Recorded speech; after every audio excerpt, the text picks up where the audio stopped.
What's up, people? Welcome to Quit for What. I'm your host, Ramon Jamal, and today we got Ernest in the building, all the way from Nigeria.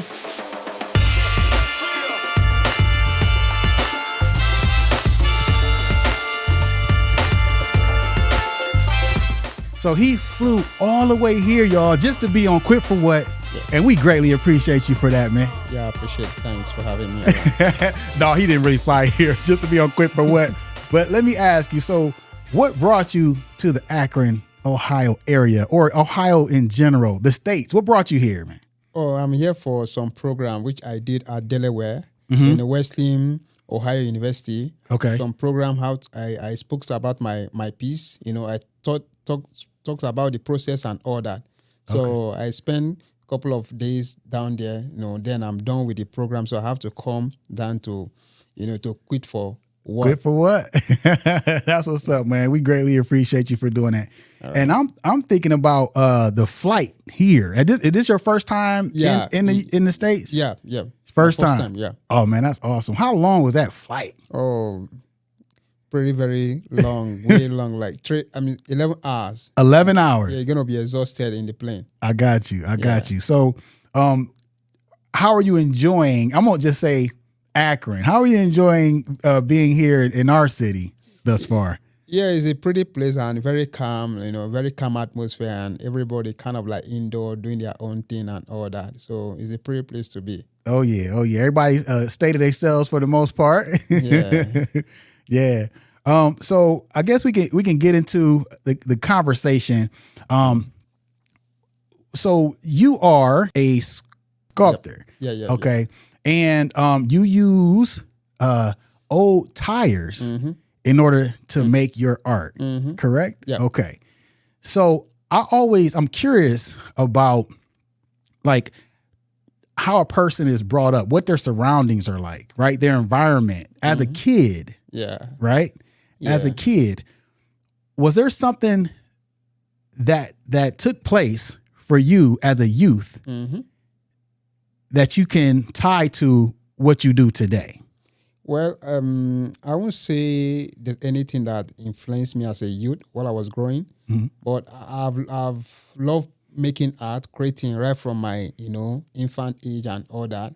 So, and I think my surrounding, growing up as a kid, so I love drawing, doing a lot of things, you understand, and I think I grew up in a very crowded environment, and it doesn't have to do anything with my being an artist. It's just inborn, natural stuff, not my environment, Okay. Yeah. So it just came to you, so nobody in the family or nobody you saw? My dad is a fashion designer. There you go. Yeah, my dad used to be a fashion designer, so and I watched him do some clothing and all that. But, being a sculptor and being a fashion designer is quite different department in art industry. Right. I understand that, but I'm thinking to myself, like a fashion designer, so he actually cut up clothing and stitched them together to make a piece, right? Yeah. And you cut up tires and stitched them together to make a piece. Yeah. You know what I mean? Yeah, sure. So it may be a seed. The blood kind of flowing through my dad. Yeah. That's really cool, man. That's really cool. So we have a gorilla head here with us today, right? When did you make that piece? Like, was that that was not one of your beginning pieces? No. Like how many years have you been doing? I know you've been doing this for 7 years, right? More than 7? 11 years now. Oh, 11 years. Oh, that video I watched was that old. was like 2019. Okay, you was on the BBC on that video. Okay, I should have looked at the date. But so you said 11 years. So where does that piece fall in line? Like how many years ago did you make that piece, basically? Which particular one? The gorilla head that we have here today. Oh, I did that. That was like 2 years ago, 2021. Okay. I did that piece for a client, a very good client and a brother too. Okay. So I did that piece for him. Okay. Yeah. It's really nice. It's really detailed. Yeah. I can see that again. Was this like a full tire? Because I see a car tire that you use. Did you implement some bike tires? Because I've seen that you use bike tires, use car tires as well, correct? No, I use more of bike tires because car tire has this metal string. Oh. Yeah, and cutting it, and you have to cut the metal, and it's kind of difficult, kind of rigorous to twist and all that. Trying to get the the anatomy of your subject. Car tire is going to take a lot of hectic work. Okay. So I use more of bike tires because it's very light, and easy to manipulate. Oh, okay. That's good to know. Yeah. And I see that you have those are rivets. Yeah, rivet pin. Rivets. Yeah, okay. Yeah. Now the rivets, are those you buy those new in order to put the pieces together, right? Yep. Okay. Yeah. Okay. Yeah, I use those rivets to kind of adhere the tires together. Okay. Yeah. Yeah, that's cool. And the actual base, the base of the piece, is that? Do you make those? Do you purchase those? I fabricate those. It's metal, so it depends on what I feel the base will look like at a given piece. So that's what I feel about the base. That's what I'm going to present. Okay. Yeah. And you said it's metal? Yep. Oh wow. I'm being coated with some. There's a lot of techniques getting that texture. The base the texture look rough. Yeah. So there's a kind of techniques I did, to achieve that, that surface. Yeah. I actually, looking at it, I thought it was wood. Actually, no, I didn't touch it, but that's metal. Okay. So that must be a heavy piece, right? You got a little weight on it. Yeah, like up to I think maybe 15 kg, right? Or within 15 and 20 kg. Okay. I'm gonna have to do some conversion there. I don't know exactly, but yeah. So yeah, I love the piece. It's very detailed, man. From front to back, side to side. Another thing I noticed is the ears on it. What are the ears made of? Art is all about creativity, right? So the ears, that is, in a safety boot, the safety. Oh, wow. So I took in those discarded old safety boots. So I have to take off the mirror, at the front. So then I cut it off to use it as the ear. So he got steel toe ears. Yeah. What we saying. Okay. Yeah. That's cool, man. You using all the different materials to make something that's awesome. Yeah. Yeah, that's real cool. Man. So, I want to ask you, I know we touched on a little bit about, how you use the, bike tires and whatnot. Can you talk a little bit about the creative process in sculpting from like the idea to the actual, the completion of the actual pieces that you have? Yeah. First is a very funful practice to me. Yeah. So all I do first, I need to conceive the idea. First, when I conceive the idea, try to know my subject, then I put it into drawing. I do series of drawing, I got, series of reference, which I have to study, then I do series of drawing to know the outer look of the subject. Then I get some tires because there are some tires that really interpret the particular subject. Yeah, there are some tires like, when I did the crocodile, the texture, of the tire, like gives me an inspiration on the crocodile. So I'm not going to use the same tire when I'm working on chimpanzee, because chimpanzee has this, like human have this smooth texture and all that. So after doing the drawing, then I have to do some selection of good fitable tires, tires that will be able to interpret the subject. After getting these tires, then I do some welding process. I do a lot of welding. So yeah, but why on the process of welding, I take my time to get a perfection. I cannot be perfect, but close. You understand me? Bring in the appropriate anatomy. Yeah. You understand? So that once I'm able to bring out that period is always slow because I have to take my time doing some correction, trying to get it right and all that, criticize the piece and all that. So after doing the welding process, which is the metal, bringing the armature, we call it the armature. Yeah, so the skeletal framework. Yeah, after when I'm done with that, then I cut the tire into strips. But the point is, the tire comes in 2 layers. The piece there's another inner layer. Okay. Yeah, so I first, put the tire like the first layer in between the metal, which is the rod I fabricated, which is the skeletal framework. So I put the inner layer in and out, like in between 5 to 4 inches distance. Okay. So when I'll wrap up the tire with the inner layer, like 4 to 5 inches distance, then I start using the other tire, like the flesh. So all I do is to rivet the outer layer with the inner layer. The inner layer runs in between the rod. Okay. Yeah, so it's now, the rod like in and out. So the outer layer will just go on it. Then I rivet direct on the outer one and the inner one. So, I also use washer to put in so that it won't pull off. Because without the washer, once you rivet, in time to come, you time the hole which you drill, when if you drag it with time, it will pull off. Yeah. So I have to insert the washer in then before I rivet. So years, decades, like nothing's going to happen to it. It can stay outdoor and indoor. So, and while constructing the armature is very important because I also exaggerate on the forms. Right. Yeah, so that while applying those tire, the forms will not just loss. So if the form is, for instance, 100%, I can exaggerate on 150. Then while applying the tire, maybe 50 might go off. It will remain 100. So after doing all this stuff, the thing will just pop out. Wow, man. So it's all good. That's awesome, man. So it's imperfectly perfect. Yeah. Right. Well, all these things kind of I grow into it accidentally. That's wild. Yeah. Yes, I know nobody's going to teach you how to recycle tire in the university. Right. So as you practice, you learn more ways of getting it right, more ways of simplifying the process, more ideas. Like you keep on experimenting because you grow in it. You understand? That's so it.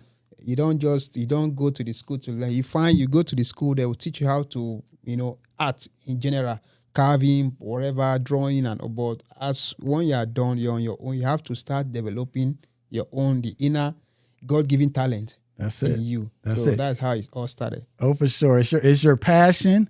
Yeah. And you are addicted to the process. Yeah. Right. So, yeah. Yeah. So that's awesome, man. Yeah. That is really cool. So it's something that you got into and you just kept going at it because you really enjoy doing discovering new ways, to get it right. You get better and better. Yeah. So let me ask you. So how do you keep coming up with, like, I know, let's go back. What was like the first piece that you ever really did? You know what I mean? Like, what was your first piece? Yeah, my first piece, I wish I can get it back. Oh, okay. Yeah. Right. Then I was still in school and I did this piece. Then I was sewing the tire with twine and needle. Oh, wow. I haven't discovered the rivet pin. Okay. So I was kind of, laying my hand on different process, how to get this right. And I think I wanted to do a horse, the head of a horse. But after getting it, after the whole thing, I think it's kind of, it looks like donkey. Okay. So I keep on saying that when I look it through this angle, it looks like horse. Then I look through this angle, it looks like donkey. So I don't know what I'm going to call it. So it's so funny, man. Looking at the piece, I always laugh at it, but it's a good start. That's it. Yeah. That's it. Wow. Okay. So you wanted to do a horse, but it looked like a donkey. So I don't. Hey, but you wish you still had it though, right? Yeah. That's what's up, man. That's what's up. So yeah, whatever you do, man, it might not turn out good how you want it on the first few tries, but you keep going, it's gonna get greater later. That's what I say, right? So, what is your favorite thing about what you do? Your favorite part about what you do, right? And why is that your favorite part? Yeah, my favorite part is the peace of mind. After getting it done right, like I can sit on a spot for hours, just like feeling satisfied, feeling happy. Like I don't know how to express the satisfaction. You understand? Like most times, I don't just know how to, like, getting it right. Once I'm done with the piece, sometimes I can sit for a couple of hours looking at the piece, like that innermost satisfaction, it gives me I don't know how to express it. Oh no, that's it. I mean, the satisfaction of the finished product, man. After you done worked all them days and nights. Yeah, not even sometimes. Fine, we need the money to keep the body and soul going. You understand me? Because I got family, but the pleasure alone, you understand me? It gives you. Sometimes it's like, I think it's even bigger than the money. Yeah, the pleasure it gives you. You can't. I think is you can't. I can't really express it. Right. Yeah, I feel so satisfied. I feel happy, even more than the client I'm delivering the piece to. There was a time I wanted to sell one of my pieces to a client, and I was feeling bad because I knew that I'm giving out part of me to the client, and I'm giving out days of frustration, days of hard work, days of disappointment, many sleepless nights, so I'm giving a lot, not just the piece alone, but I'm giving a lot to the client. Yeah. It's a piece of you, actually. Yeah. Yeah. So, wow, that's deep. That's understandable, man. Yeah. So during your 11 years, of making these pieces from, bike tires, and you, like you said, you started off with like a needle and, twine, twine and whatnot. So during that time, have you ever felt like giving up on this journey of glory to glory, man? Okay. No. Like, glory to, I never thought of that. Because glory to glory. Even as I'm sitting down here, like was telling a friend, like, I can't wait to go back to Nigeria and get back to my studio. A lot is running through my mind. So I haven't thought of that. And there's no way I'm going to quit. It's like committing, committing suicide to me. I'm going to die if I'm to quit. So I can't take myself off from art. There you go. Quit for what, man? No, I ain't quitting. You got to keep quit for what? No, I'm not quitting. You got to keep going. Yeah. And so with you following your passion and continuing, because it's in you and you can't stop, right? Mm-hmm. Like you said, you got some ideas brewing right now, right? You see some stuff around Akron that made you like, yeah. So by not giving up and keep going, like what is like the biggest opportunity thus far that you have been presented, right, and been able to take advantage of because you don't give up? You keep going. What is the biggest thing that you feel like has happened to you, for you, and your family? Yeah, I've gotten a lot of opportunity. Which one of them is like going to Ohio Wesleyan University to talk about my piece, which everybody was so happy, having me around. Like one of the opportunities still coming down here in the United States, to talk about my piece. It's, without this profession, I will not be here today. So it has given me a lot of open doors, a lot of opportunity, which I always key into it. So that is more reason why I'm not quitting. That's it. Yeah, it has given me a lot of opportunity. I have a lot of art symposium coming up, a lot of traveling opportunity to go to other countries to do some workshop and all that. So it all comes through this process. So I don't see the reason why I'm going to quit at this peak. No, I'm not doing that. There you go. And I tell people that. I'm like, you just don't know. If you keep going, something going to pop for you. You just got to keep going. You know what I'm saying? Just hold on to whatever it is that you enjoy. Yeah, just perfect yourself. It's going to happen. The starting point is always kind of a little bit frustrating. But when you have the passion on what you are doing, you see, just at the initial time, take it as fun, not to make money. Like I told a friend that nobody go to school to study art or to study art because he or she want to make money. No, you get the passion. Like I want to sing music. I love singing. Then when you start singing and all that, with the passion you have, then people say, "Oh, you sing good." Then the money start coming. Then you start picking the money. But at the initial stage, the passion drives you. That is more reason why you can't quit, because you can't find yourself not doing these things. So you have to keep pushing. That's it. So what are some of the biggest challenges that you faced as being an artist in Nigeria? Yeah, well, all artists face these challenges. At the initial time, like you have to, it's very difficult to break through. Yeah, because you try to meet some galleries and they tell you, man, what the hell is this? No, take this shit off and order. You ain't getting no name. You have to travel out, do a lot of series of exhibition and all that. Then when you come back, they will that is the value. It's not that there. So those are the major challenges. So once you're able to get those profile, like seeing you, oh, these guys have done a lot of series of exhibition, home and abroad and all that. So I think you have gotten to the peak. So the challenge is the early stage, which you are not recognized by some galleries. Yeah, but I didn't face that challenge much because the medium I'm exploring is unique. It's not something that is common. So a lot of people like when I started, like 1 year, people have already galleries. Oh, wow, I love what you do. Like, can I have your piece and order? So I didn't have much challenge. And the other challenge I will talk about is, sometimes I find it difficult to get tire around my hood. Okay. Because now, at the initial time, I was most time I get tire around, get up to 200, 300, but now I find it difficult to get tire. I think many people have been trying to do what I do, recycle too and all that. Okay. So people done seen what you doing. They're like, oh, hold on. Yeah. You got it popping. Yeah. And did you say it's hard to get tires around your hood? Yeah. Nah, unlike before. Okay. Unlike back then when I used to get more, but now I think it's limited. Okay. Well, we got a plethora of tires around here in Akron, man. Oh, that sounds good. We need to teach some people around here how to do the sculpting of tires. I was even invited to Indian where I went to teach them how to recycle tire. That was 6 months back. Mm-hmm. Yeah. So I went there. I did Big Elephant, which they have this big tire company. So I taught a lot of youth on how to recycle this material. So we can equally do that here too. Okay. And I'm glad you brought up the Big Elephant because that's like my next question to you is, you do some large pieces, right? Like you said, the elephant. I know you do horses and bison and whatnot. And in particular, the elephant. Okay.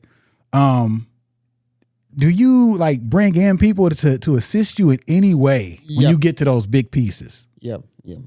I have some people I'm teaching in Nigeria. Mm-hmm. I have some youth that works teaching them the skill how to recycle this process, and the one I did in India, as I said, it was kind of like skill acquisition.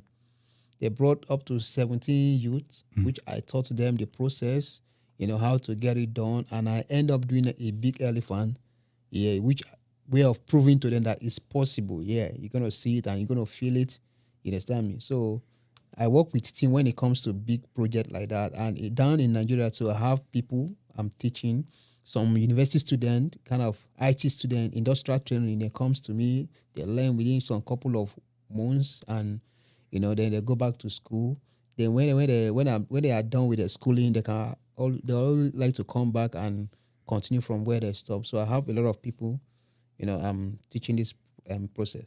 Okay. How long did it take for the elephant? Or just what was if the elephant didn't take the longest, what piece took the longest? I think it would be the elephant, but you tell me. What piece took long? I think most time is my own personal piece. Yeah, I always take more time because while I'm working on the piece, I also attend to other projects and all that. But the elephant, in Indian, I spent 40 days because I have to work within my return flight.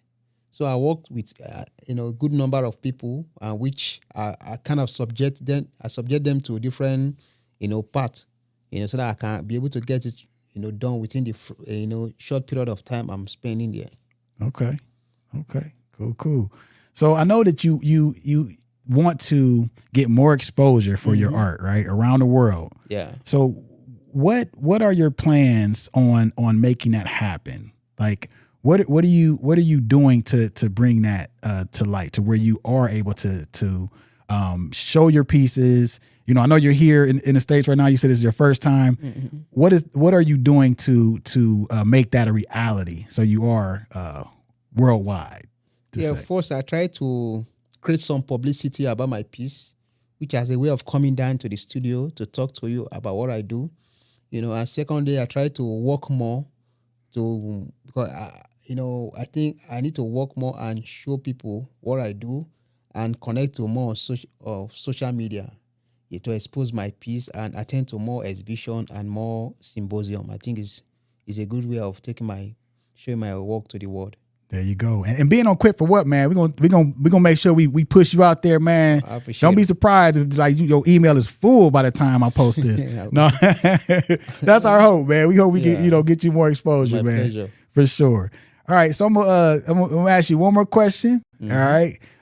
So what advice would you give someone who's facing challenges or obstacles in pursuing their passion or dreams? We need that. The point is there's always a good days. At the at the beginning, you're always rough.